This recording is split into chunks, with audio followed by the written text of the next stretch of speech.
Dans cette vidéo, nous allons voir comment réaliser un tampon complexe de purification de protéines.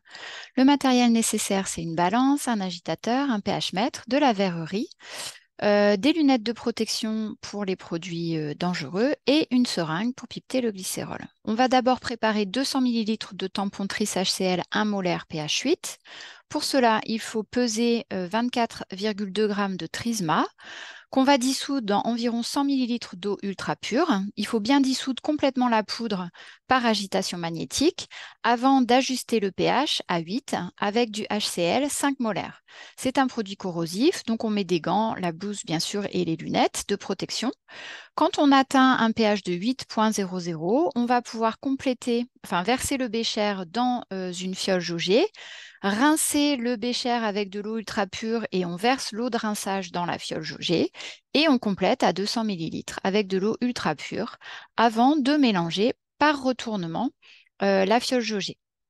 On va pouvoir utiliser cette solution stock pour préparer un tampon de lavage. On va en préparer 100 ml. Donc, on prend une fiole jaugée de 100 ml. La composition du tampon, c'est du Tris, 50 millimolaires, du NaCl 1 molaire, du bêta-mercaptoéthanol à 0,5 millimolaire, de l'imidazole 2 millimolaires et 10% de glycérol final. Donc, on va mélanger tous ces produits dans la même fiole. On va commencer par le Tris HCl. Le stock est à 1 molaire. La dilution, le facteur de dilution est de 20 pour obtenir une concentration à 0,05 molaire finale. Donc, on a besoin de 5 millilitres qu'on prend avec une pipette graduée. Donc, on monte bien jusqu'à la graduation du 0 et on va mettre directement les 5 ml dans la fiole jaugée. Ensuite, on va mettre le NaCl. Le stock est à 5 molaires. On a un facteur de dilution de 5, donc on doit mettre 20 ml. On utilise une pipette graduée de 10 en 2 fois, ça fait 20 ml qu'on met directement dans la fiole. Ensuite, on doit mettre l'imidazole. Donc là, le facteur de dilution est de 2500.